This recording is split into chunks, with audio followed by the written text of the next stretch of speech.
अद्य अस्मान् तस्ते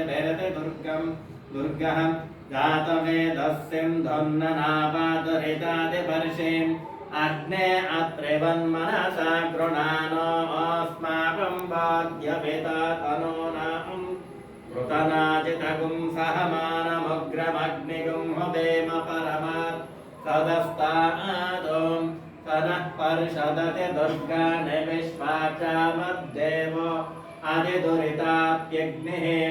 रत्नोषिकमेभ्य अध्वरेषु सनश्च होतानव्यश्च सत्सि स्वाञ्चाग्ने तनुवं पिप्रयस्व स्वभ्यं च सौभगमायजस्व गोभिर्जुष्टमयुजो निषिक्तं तवेन्द्रविष्णो तनु सञ्चरेम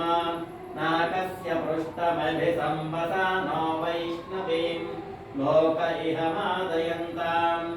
भूमिर्भोम्नाद्योर्वरिणां परिक्षं महित्वा उपस्थे देदेव्यदितेऽग्निमन्नादमन्नात् व्यायादधेम् आयङ्गौ पृष्णिरक्रमेदसनन्मातरं पुनः इतरं च प्रयं सुवाहां त्रिगुं